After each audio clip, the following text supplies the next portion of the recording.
Hello and welcome to the Unique CPA with your host, Randy Crabtree. We're committed to creating a thriving community of accounting professionals who are physically and mentally healthy, fulfilled, and energized by their work. Our ultimate goal is to elevate the reputation of the accounting profession and vastly improve the lives of those in it. The Unique CPA is brought to you by Trimerit, the specialty tax professionals. Today, my guest is Nick Boscia. Nick is also known as the Balanced CPA, which we'll be talking about today. He is co-owner of Boscia and Boscia, ironically named Boscia and Boscia. He owns this with his brother. Actually used to be his father. We'll talk about second generation taking over a firm. Nick is a good friend of mine. We met a couple years ago at Scaling New Heights, and I've always been impressed to see what he's doing. So, Nick, can't wait to get into it. Welcome to the Unique CPA. Thanks. I'm excited to be here. Thanks for the introduction. If you want me to get right into it, I could just kind of tell you a little bit about me. And Nope, it's my show. Okay, I'll do this. I figured you'd say something like that.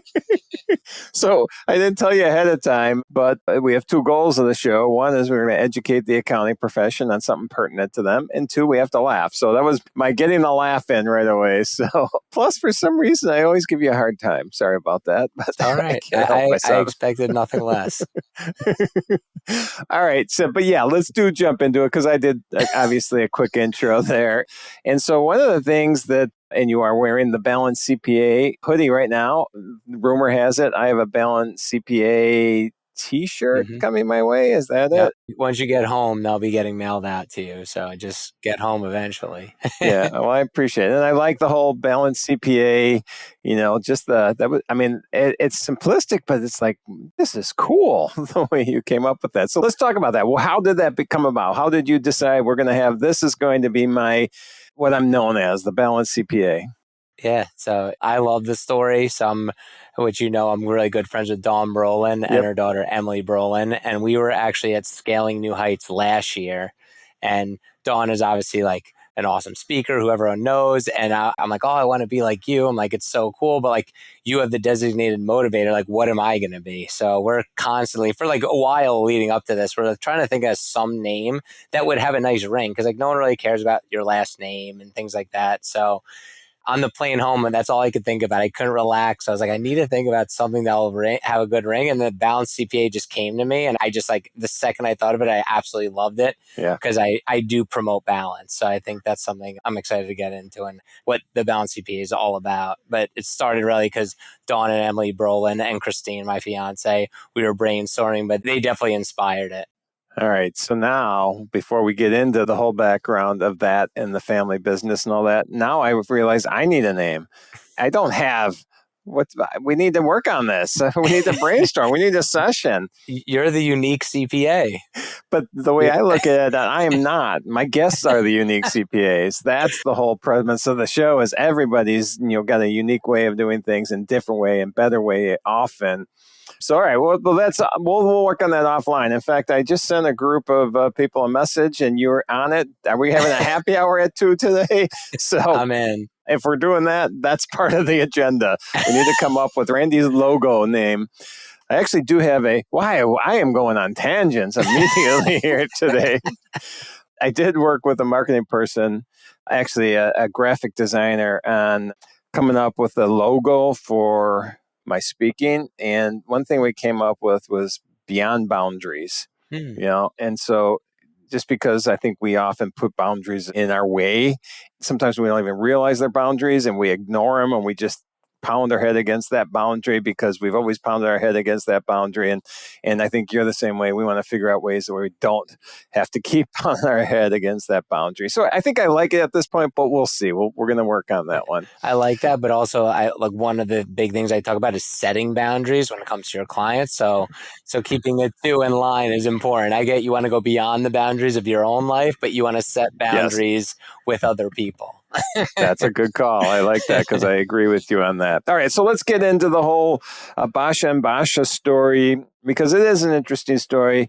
Your dad, and I'll let you give the background, but I know he had a firm for a long time. You and your brother went in the firm, and I'm guessing there was some challenges, maybe modernizing the firm along the way. And so why don't you go into that whole story? And obviously what we're going to want to do is show people that there's a better way you Mhm. can make changes, I think is part of this story. So yeah, let's talk about that. Yeah. So when my dad started our firm in 1975, and the building that I'm in right now, he bought in 1980. Mm. And for frame of reference, I was born in 1989. So this building was here for 9 years before I was even born, just to give a frame of reference. Yep. My older brother was born in 1986, so he's 3 years older than me. But I went to Penn State, got my master's, went to PwC, got my CPA license, and my brother joined with my dad right after college, and he was big into networking and bringing in business and marketing. So the business started growing, and then I didn't think I would join the firm, and they convinced me to join, and how it was me such an awesome experience. And in the beginning, it was a little bit painful. Yeah. I went Yeah. from PwC to this small family firm that was literally just the three of us at the time. And we had really outdated processes, but I didn't really know any better at the time. Like I thought like, oh, my dad always, we had a great lifestyle growing up. Like we had money and things like that. So I'm like, all right, he knows what he's doing. But then as the years went on, I'm like, why are we writing up bank statements manually and manually keying into the bookkeeping software? But like, I didn't think about those things because especially when it's your dad, you just think they know it all. I think that's Right. a common thing with, kids and their parents. They think their Oh parents yeah. know everything. And then when you have kids someday, you probably realize like you don't know anything and your kids look up to you like that. But so it was definitely, and then as I started meeting other accountants in the industry and kind of picking their brains and learning from others, I'm like, our systems are not where they should be. Like other people are doing things in a better way. It was definitely a slow progression because I had to learn everything. And then we grew the firm and we're constantly getting more clients, which was awesome. So every year Yeah. we're making more money, but now I'm more stressed. So like Right. we're just working more hours and getting more clients, raising fees like nominally, like not making a big difference. So we were just working a lot. And like my passion is travel. And that's one thing the Balance Oh yeah. Unique talks about is like finding the things that you love. Because sometimes when people hear about my travel, they get stressed out. Like I go on 10 vacations a year and everyone's like, I would never want to do that. And I'm not telling people to do that, but that's Right. what I love, Right. So, but at back then, like I was not taking any Not vacations. possible. Yeah, it was just not possible. So we started making things better just by like being smarter with our client choices and raising fees, but nothing like monumental until our dad retired in 2018. And then once he retired, I actually joined the ADP Accountant Advisory Board. And that was life changing because I met a lot of other accountants who were basically where I wanted to be. I'm like, oh my God, you guys are doing all these things that are with automation and technology. And I meet Dawn Brolin, she's talking about her tech stack. I'm like, what are these tools? So it's pretty crazy. That's 2018. And then we implemented like Smart Vault and we implemented like other technologies along the way. And that's what really made our business boom. So like from an educational standpoint, like that's our firm's success was backed by growing our team as well, which I didn't mention, but like we Hmm. started hiring employees. We had our first full-time employee in 2018 who wasn't family blood related. So that was a big thing. And now we have a team of 7, me, my brother, and 5 employees. So growing the team and implementing technology is really what changed everything at our firm. It's been an awesome journey. Nice. Let's talk about technology because this is one area where I think too often people ignore. I mean, obviously, your dad did for years, but there was a different era that he started in with the accounting. And when did he actually leave the firm? In 2018. 2018. Mm-hmm. Yeah, so I guess by 2018, that technology was pretty well out there Oh, from yeah. that standpoint. But I think it's often overlooked because I think it's often what you said at the beginning. We just getting more clients. We're working so much. We don't have time to look at the technology. And so we're just going to ignore it at this point. And, maybe down the road we'll look at it. And I don't think people realize, take that little bit of time today and get this to the point where it's going to be an assistant to you, aiding you. So did you have a struggle with that, I guess, with your dad and your brother, or just internally when you started to make changes and get more technology involved in the practice? Yeah. So it was definitely tough. With my dad, he was like, his line, I've been doing this for 40 years. Yep. We're not changing anything. So like, no matter how good my idea was, it was just like an absolute no.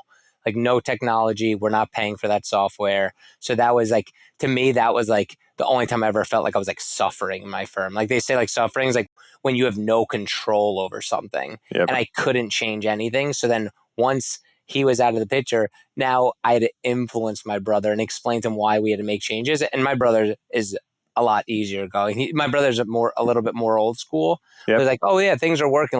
But I'll be like, hey, why don't we try this? And he'd be like, okay. But I would have to do everything. Yep. I'd implement the tech. I would show the results. But it was worth it. And but then that was just that transition year. And like now, basically, if I just say, Joe, we're going to do this, he's like, yep, whatever you want to do. He's not like super gung ho about it, but he's like open to let me make the change. So that's been like the most important thing for me. And so when you started doing this then, was it baby steps? I mean, was there one thing? You mentioned Smart Vault. I mean, was it start with that and then progress? Do you want to kind of give us that journey a little bit? Yeah. So like the biggest, people like often people will say, what was like the biggest change for our firm? Like the most important piece of technology? And I say Smart Vault because it was the first real piece of technology we implemented, and it was very easy because we use Intuit's Lacert for tax software. And basically Smart Vault has an integration that builds out the folder structure, automatically uploads your tax return. So it was like a very easy first step. It allowed us to basically double our client base over a short period of time because we would have such an issue onboarding new clients with having, at the time, I think 700 clients. Now we have like 1,800 clients. So we could have never scaled without that tool. So that was the first tool. It wasn't hard to implement. It was hard to get clients onboarded. That's clients like, oh, I still want to bring the paper in. I still want to email it unsecured, which no one should do, but they still send the W-2s. They still send their prior returns in an email that's unencrypted. And obviously there's tons of identity theft, but people just don't understand. So Smart Vault is like good for our firm because we're like, we have to offer a way for them to get us documents in a secure manner. And so that was huge. Oh, and then COVID happened. It was like a kind of like perfect timing in the sense from a technology standpoint, because now clients were afraid to come in. Yep. That first year, no one used Smart Vault, maybe 20%. Right. The second year, 90% used it. Nice.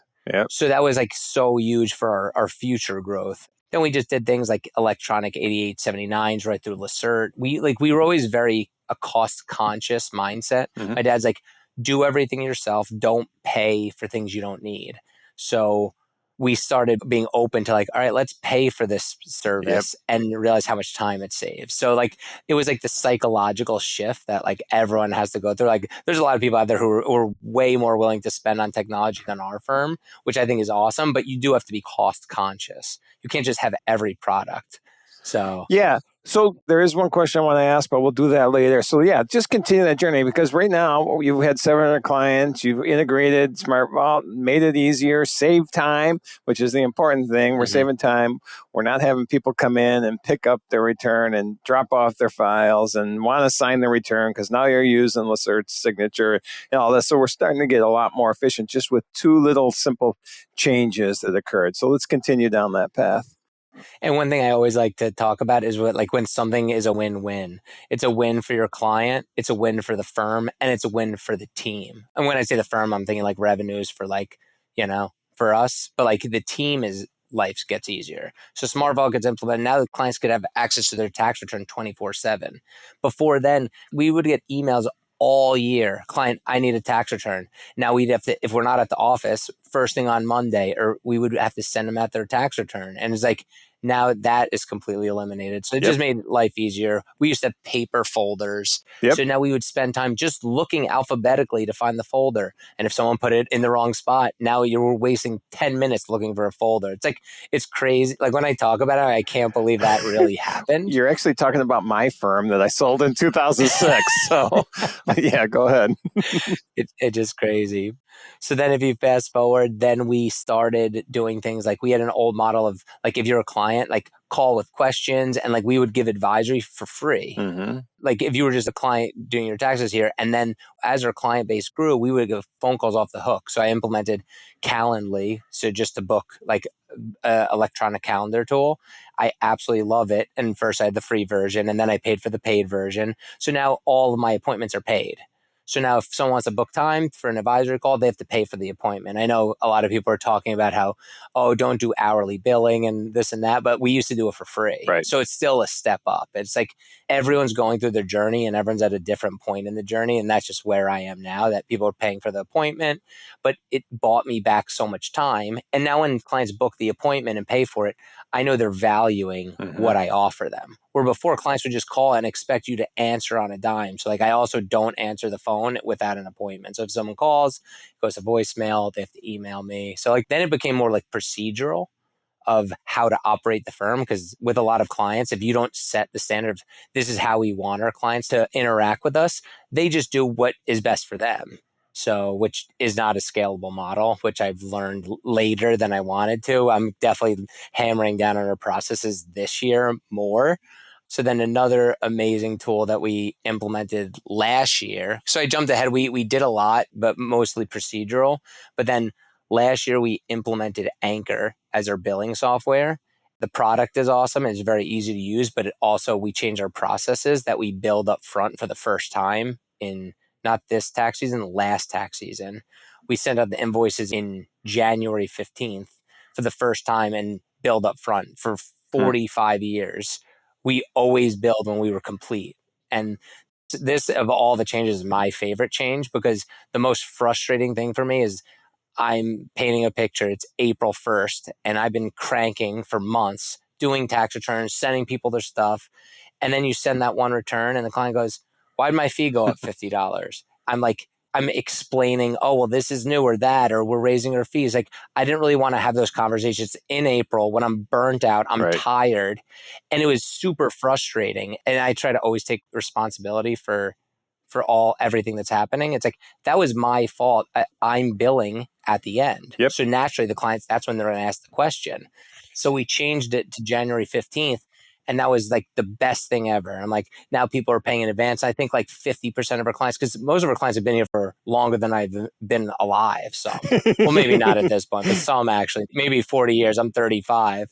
So it's pretty crazy, but they're even getting on board with the system. So maybe 50% of our clients paid right away when we sent it. They're like, oh yeah, we're definitely working with you. So it's almost like it makes you feel good. It's like these clients value us and they trust us and they want to work with us. Certain clients are like, oh, I'm going to pay when I come in. And that was fine. But now this year, even better, we billed in November because I still had to answer all those questions about bills. Did things change? So now we send out the invoices November 15th.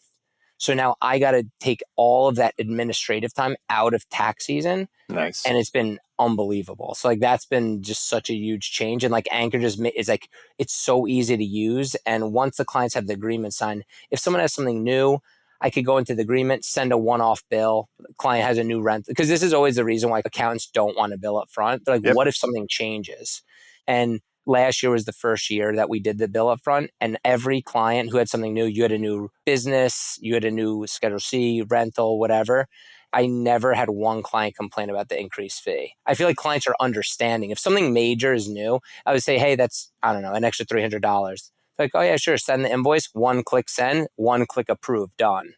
Before that, without an automated billing system, we would just do it for free because it wasn't worth going and making the bill, sending the bill out, waiting for them to collect. We would just do everything for free, which obviously is not a good model. But now it's a common model though, unfortunately, but yes, but now the system, So like, oh my God, now, and that's like, there's just so many good, and that's why I just love the technology. Once you build it out, like, was it a ton of work in the beginning? Yeah, it was a ton of work, but I knew that once I got it going, it's like this thing that just grows and now it's just like set in place and now it's super easy. But the first year was very hard.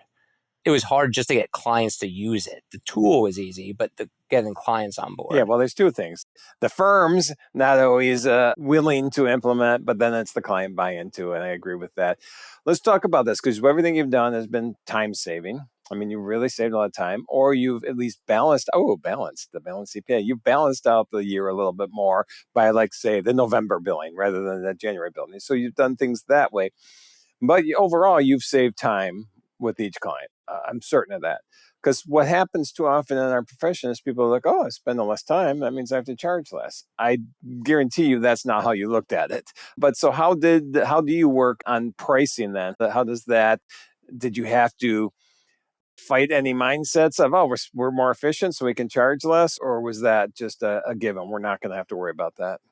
No, yeah, we definitely never thought that we have to reduce our pricing, right? Because like now we're paying for the technology, whatever fees exactly. And like I'm thinking our firm versus a firm who's not making the changes, like they have to spend more time, but that's also their choice. They're still giving the same assuming we're doing the same quality Yep. work. They're giving the same product that we're giving, but just because we're doing it more efficiently doesn't mean I should be discounted. I'm still Correct. getting what you need. Right. And then if anything, it allowed us to start going to like accounting conferences, like when I come to Bridging the Gap and I talk to other people and I'm telling them my pricing, they're like, you're too cheap. So like networking has been a huge thing on us getting our prices up. The 1 year before Anchor, we upped their prices like a lot and we had a huge revenue increase. But then the next year we stayed the same because clients left.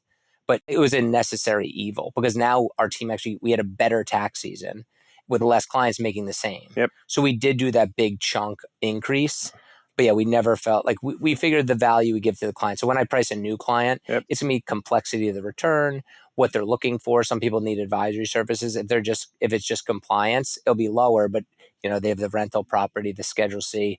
I always factor in like they're going to need questions almost all the time. So you're just pricing based on looking at if it's a new client, let's look at last year's tax return and I give you a price on that based on what I see you had in the past. Is that, the basic model?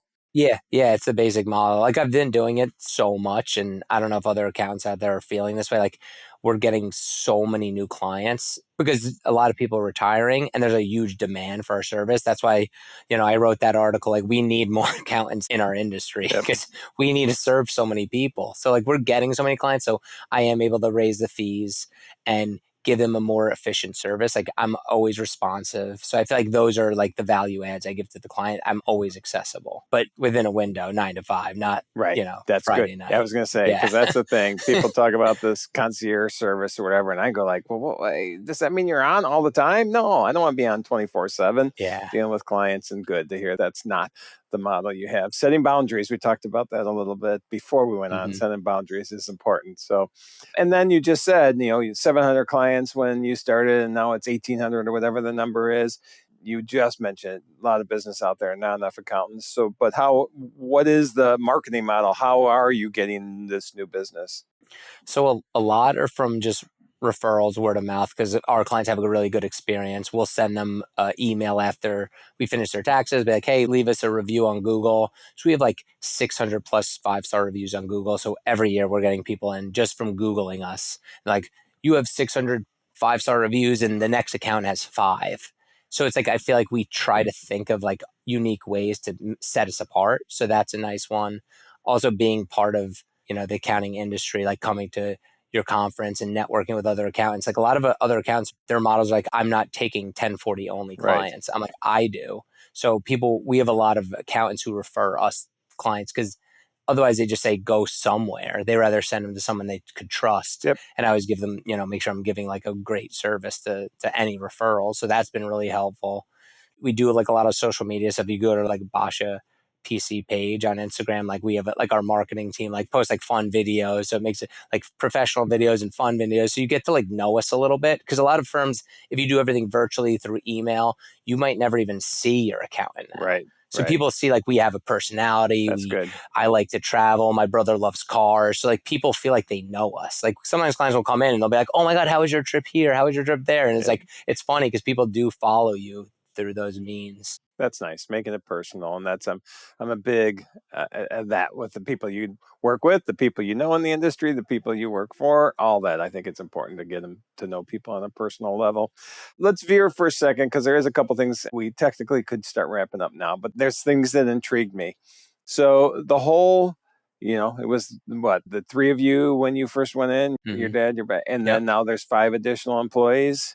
So I've experienced it personally, and I've seen at times where, working for family members as bosses is not always the best, because it's just a weird dichotomy there. So how do you guys make it work where, you're out there and making sure people are not, okay, well, it's the Boscias, they're not going to listen to us, we're just the serfs here doing the work. I mean, there has to be intentionality around making sure that everybody's having a comfortable experience in the firm. Yeah. So it's not like I figured this out right off the bat, because for a while we never had team meetings for like the first couple of years. Everyone just came to work and that was kind of it. And now we do like implementing team meetings took some time because we never had them. So we'd be like a monthly team meeting and sometimes we'd skip it. But now like we're at the point now every week on Tuesday at 10, we have a team meeting. Everyone goes over what they're working on, any issues they're having, things that are going good, things that are going bad. One thing that I actually love that I implemented was like, I tell the team, we have a list of we call it the 5 worst clients list. So I want the team to tell us the 5 worst clients they deal with. Obviously, there's not, like now it's getting less and less, but Right. a year or two ago, we had a lot of clients who were difficult to deal with for whatever various reasons. But sometimes letting the team know you're listening to them, like I want my team to have a good experience here. So it's like, hey, Nick, this client, every time they call, they're rude to me on the phone or whatnot. I'm like, I want them on the list because then we're firing that client. Mm-hmm. And when you do that, your team like knows like I have my team's back first. Yep. Because we can't get all the client work done without the team. So they come first and then the clients come second. I think that's it. Some people are like, oh, they should both be on here. But I think it's hard. You can't serve everyone if your team isn't happy. Nope. So I completely agree with you. I think that's one of the most important things. And so I just wanted to get that in there because I figured that would be your answer. But now, see, you just backed up the things I say all the time. So this is cool. Thank you for that. See, someone else believes what I believe. And then just because when you were talking about it, just the procedures you come in and communicating those to the whole team. So do you have the standard operating procedures written out? I mean, how do you make sure everybody's on board with the systems you have put in place? Yeah, so then that leads me into the last tool that we implemented like a year and a half ago, 2 years ago maybe. Financial Sense is our workflow management. And before that, we didn't have a tool. We like did things on Excel and in our heads, which it works. It's like almost like if I was to talk to a new accountant starting his own firm, I would say have a workflow management tool. It'd be like, why? I do everything anyway. It's like just to document your procedures because it's a lot harder to document it 10 years in. And now we have to put all that. So building Financial Sense was the hardest implementation, but it was like it's so important to do because now you have to document all of your procedures. But that's how I know what's getting done and who has to work on what. Because as your team grows, how do you know who's working on what? And I went and worked in Florida for the first time and did remote work for 3 weeks back in November. And it was the first time I ever did that. And I was able to see what everyone was working on. I was like, this is awesome. But it's like, if you don't have a workflow management tool, it's like, you're just basically a slave to your job because you know what has to get done and your team doesn't. Right. I think that's important. All right. So the theme here, or the moral of the story is don't be afraid to make changes that make you more efficient, changes that really, like you said, is a win-win-win for everybody. And so these changes then have created the ability for you to have this more balanced life. So let's get into that a little. I mean, because some people will take, hey, I'm more efficient, so now I can work 80 hours a week and get more done and make more money. And in reality, what you've done is taken this to get more time. I assume this is the way you'd say it. So let's talk about that balance. What does the Balanced CPA mean to you in that life? Yeah, so the Balanced CPA is kind of what people would probably infer is having a balanced life. And I'm a CPA, obviously. But because people think accountants typically don't have good lives. They work too much and they don't enjoy and they're burnt out. And I want to kind of break that mold and that misconception. It's funny because like even my dad, like as you said, like we're becoming more efficient. So I could take 10 vacations a year, not in tax season, which is I'm okay with. But Yep. I take 10 vacations a year. When I talk to my dad, he's like, oh, you're lazy. He's like, I'm like, we're just so much more efficient. He's like, yeah, if you don't go on vacation, think how many more clients you could do. But and that's where people lose. Like, I feel like people should have a set amount of money they want to make. Yep. Set the goal. And like every single person, if you talk to anyone what their financial goal is, they're like, when I was 20, I'm making up numbers. It was 100,000.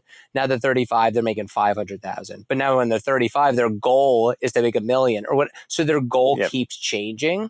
So they're never where they want to be. Right. So that's a problem. So like you have to almost be like, all right, I'm good with what I make, or maybe I want to make 10% per year, whatever. It's like, I think a lot of people just focus just on the money and they burn themselves out where you could actually work smarter, not harder, make more and enjoy. Yep. But it's like, if I didn't have the enjoyment and do the things that I love, I wouldn't be motivated. I'm excited to come during tax season and make our procedures better, make sure the team's doing a great job training. And like now, if I could have a good company culture in tax season, I'm like, I think I made it. Even the team loves being here in tax season. Like that's, to me, that's like something I'm proud of. Yeah. And then I could go on vacation to Japan this upcoming May. So like, I'm excited. Nice. That's one place that we've talked about going that we haven't. We've been to a lot of places, but Japan is one that I think is going to be on the list in the Yeah. next few years. We'll see. All right. Well, anything before I'm going to wrap up that part of things? I think you actually probably wrapped it up pretty well there. But anything you want to add to this before we pivot? Yeah, I guess the one other thing I didn't mention with the Balanced CPA is like that I don't think it's talked about a lot in the accounting industry because you're always business minded, but it's like, is your health? And I know you talk about this a lot is mental health, but I think the health should be mental and physical. So if you Oh, have, yeah.